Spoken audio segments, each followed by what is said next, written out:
Let's bring in our next guest, the infant from Prague. Is that what it is? Of Prague? Of Prague. Of Prague. Hi, how's it going? And you are Chelsea? Yes. Who'd you bring with you? Matt. Matt, how's it going? It's going well. For the people, I know what the Infant of Prague is. Why don't you guys tell them what it is? Well, Infant of Prague is a full-service adoption agency. So they work with families and birth moms looking to adopt.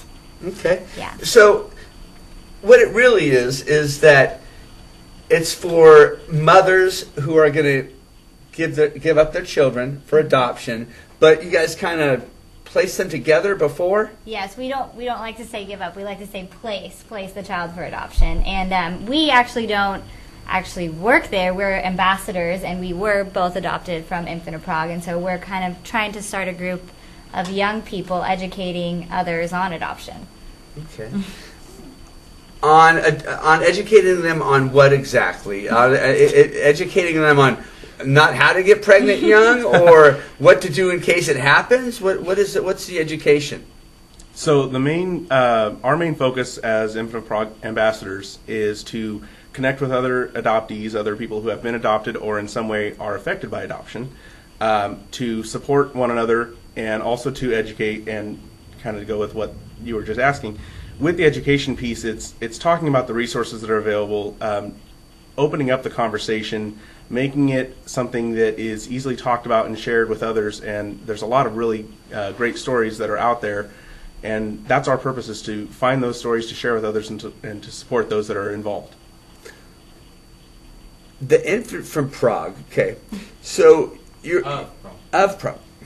You're taking the birth mother and the adoptive parents and putting them together. Correct, yeah. It can be, yeah. After the birth mother gives up the child to the adoptive parents, do they still keep in contact with the birth mother? In some cases, yeah. It's just very different. For example, I have no contact with my birth mother. I've never met her or anything. Yeah. And Matt has a pretty open adoption, and he's met her, and so every story's different. So I'm sure there's a time when you kind of wanted to. I mean, curious. You're growing up. You're getting to be a woman. You time when you probably wanted to meet your birth mother, Definitely, right? Of course. Is that something they sign off on at the beginning? Yes, yeah. And then once you're 18, you're allowed to. You can Contact. open the communication again if you wish, and so that's one of the things I do talk about, because people always say, "Oh, isn't that hard?" Or how do you deal with that? And it's not hard. I have amazing parents, and I was so blessed, and they were open and honest with me from the beginning. I always knew I was adopted, even if I didn't know what it meant. I would just say, "Hi, I'm adopted." But you were, but you're the special one. You did get adopted. Yeah. I mean, there's other kids that get stuck in this system and don't get adopted, and that hurts. No, I mean, growing up feeling like no one wants you is much more hurtful than feeling like you were lucky to be picked by your adoptive parents. Exactly. Yeah. So how long has the Infant of Prague been around? Over 50 years. I think about 60 years now in the Central Valley. Oh, whoa, whoa! We can't slam the doors. Whoa! Oh, look who's here! We got Raw Fresno here, everybody. Naomi Hendricks is out front. If you guys want your Raw Fresno food, and I know you do, get on out to the corner of Van Ness and Olive, and we'll get you all hooked up. What do I have here? We got a green smoothie with blueberries and Ooh, green smoothie. Oh, and there's $1 snacks out there today. Awesome. Awesome. So we're back to Infant of Prague. How long have you guys been around? Around 60 years. And who started it? I believe it was originally part of the Catholic Charities Organization as kind of an offspring of theirs. As it developed over time, it became its own entity that's not exclusive to one religious affiliation, but rather they're to support and promote throughout the entire region. And so they've been here in the Fresno area for many years, and our job as the ambassadors is to be a representative of them. We've gone through Infant of Prague. Whether or not not all the ambassadors have been adopted through Infant of Prague, but in our situations we have, and we're here to promote that and the benefits of that organization.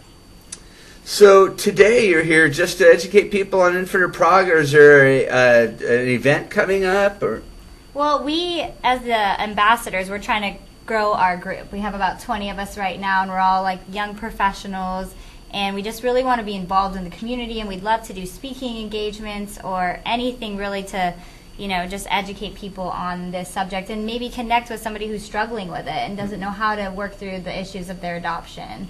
So we had a retreat a couple weeks ago, and we're going to do the California Classic next month, I believe. Then in April, the agency is having, I believe it's April, maybe May. I have to check the website for the dates, but there's the picnic that the agency does. We'll be there to support that and help with that as well. Awesome. Now, do you meet with the pregnant mothers? Mm-mm. No, not personally. Mm-mm. Who does? The counselors. Counselors and social workers at Infinite Prague. That is their primary role and function. They are trained in that. They do a phenomenal job with that. We're here to offer the support and connect with people who have experiences like ours, people who have been through adoption or know somebody who's been through adoption, and they want that connection, they want that support. How do you search out the mothers? Because I'm going to tell you, Infinite Prague is probably a little bit of a heavy name. It is. I mean, maybe I don't know that a girl that's pregnant and confused and scared and looking for an alternative looks for an Infinite Prague. I agree. I agree with you 100%. And I think that that's also why we're here. There's a big challenge. I think that young women nowadays, they see it as, two options. I'm going to keep the baby or I'm going to abort it. I don't even think most of them even think of adoption as a third choice. And so that's just another reason why we're here. Honestly, when we say educate, it's educate on everything. Just give that negative aspect of it away, because a lot of people just think negatively about adoption. I think if people were to hang out with the Infinite Prague people, they would probably hear a lot of beautiful stories. Yeah, absolutely. What kind of help do you guys need from people that aren't pregnant or aren't looking to adopt? What can just the general public do to help?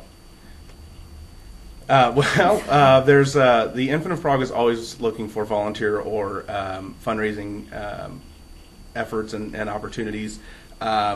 But the biggest thing and the main focus of the ambassador group is that that education piece where we're just getting our name out there. We're letting people know, hey, adoption is something that affects a lot more people than we might realize. And for anybody out there who knows somebody who has been affected or is any part of the adoption process, whether they have been adopted or they know somebody who is adopted or have placed a child for adoption, anything like that, we want them to know we're here to help them. We're here to be resources to find that support for them and to let them know that the decisions that they make are good decisions, and they are loved, they are wanted, they are supported. Can I tell you that in my life I've known thousands and thousands of people. The adopted people that I know are probably more of the well-adjusted people in society that I know, too. I want to thank you guys for coming by. Very cool things you're doing. All right. We're going to take a quick commercial break. We'll be right back on The Buzz with